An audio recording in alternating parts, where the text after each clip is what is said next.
Seigneur tendre Père, dans le nom de Jésus, reçois l'honneur et la gloire. Je te loue pour toutes choses. Tu as fait de nous des instruments par lesquels ton nom est glorifié. Tu as fait de nous des arbres de paix et des sujets de bénédiction pour les familles de la terre. Que tout l'honneur, la gloire te reviennent. Ce matin, nous allons partager la parole de Dieu. Bienvenue dans notre partage quotidien Living Word.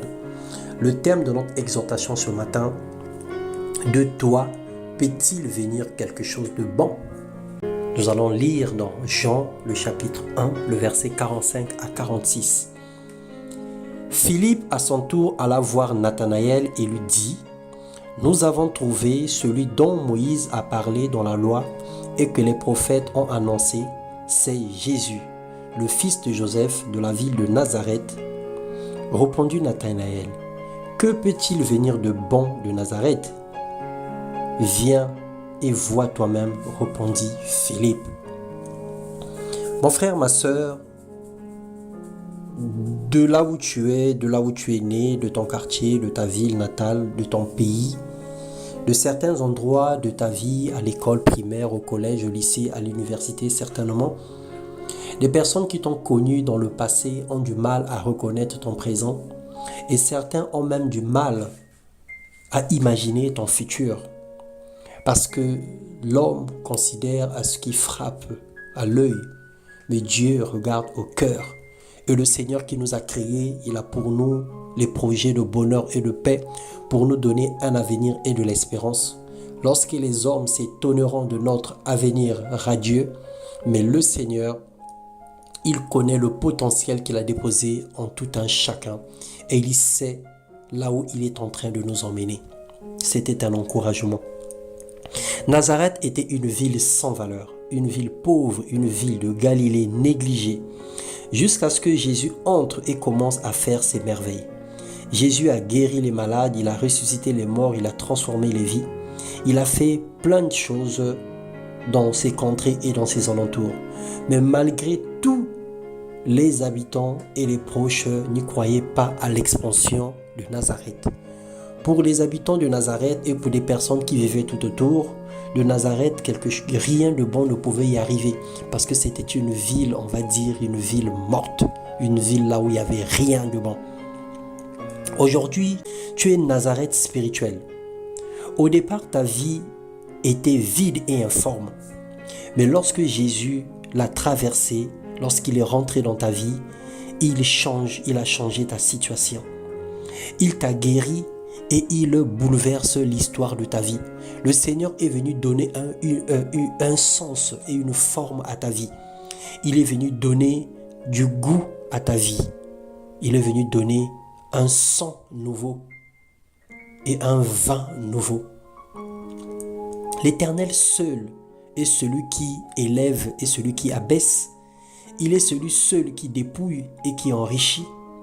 De la poussière, il retire le pauvre, du fumier, il relève l'indigent et il fait asseoir avec les grands, il leur donne en partage un trône de gloire, nous dit la parole de Dieu dans 1 Samuel, le chapitre 2, les versets 7 à 8. Le Seigneur t'élève et te repositionne ce jour. Sa grâce te localise et te performe.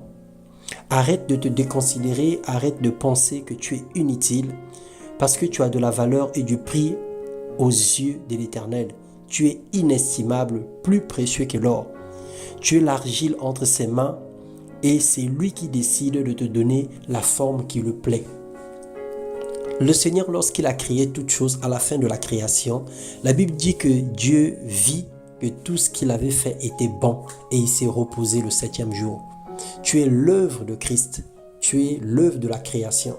Ce que le Seigneur a fait dans ta vie, le Seigneur l'a jugé comme étant bon. La grâce de Dieu sur ta vie n'a rien de comparable avec ton aspect physique d'aujourd'hui. Ça n'a rien de comparable avec les situations que tu rencontres et que tu traverses maintenant. Mais la grâce de Dieu dans ta vie, c'est l'image de ce que le Seigneur a décidé pour toi dans son conseil royal dans le ciel. Le Seigneur n'est pas injuste pour faire en sorte que d'autres personnes soient noires, d'autres soient blancs, d'autres personnes soient infirmes et d'autres non, que d'autres personnes soient aveugles et d'autres non. Le Seigneur n'est pas injuste pour que ces choses puissent exister sur la terre. Parce que la valeur humaine, la valeur de l'être humain, c'est le prix de son âme et de son esprit. Le corps que nous avons n'est qu'une enveloppe. Le Seigneur n'a peu à faire avec notre corps. Notre enveloppe nous sert simplement à accomplir les destinées de l'Éternel dans nos vies. Et le Seigneur prend plus plaisir à la qualité de notre âme, à la pureté de notre esprit, qu'à l'aspect physique de la chair. Quand bien même cela peut avoir de l'importance à nos yeux, alors le Seigneur n'est pas injuste. Toutes nos âmes ont la même couleur devant Dieu. Tous nos esprits ont la même forme devant Dieu, ont la même beauté. Ce qui fait la différence entre les humains, c'est la façon dont nous nous conduisons. Est-ce que ton âme est impure? Est-ce que ton âme est pure? Est-ce que ton esprit est saint? Est-ce que ton esprit est connecté à l'Esprit de Dieu? Est-ce que ton esprit est pauvre? Est-ce que ton esprit est enrichi? C'est la seule différence. Sinon, pour l'Éternel, toutes les âmes sont belles et tous les esprits sont beaux parce que notre esprit est créé à l'image de Dieu. C'est une partie de lui-même à l'intérieur de nous. Que le Seigneur te fasse grâce de reconsidérer ta position, de voir comme lui, il veut que tu vois. Ne te sous-estime pas. Relève-toi et fais ce que le Seigneur te demande de faire dans le nom de Jésus. Que la faveur de Dieu soit ton partage, qu'il te valorise et t'identifie à sa parole au nom de Jésus-Christ.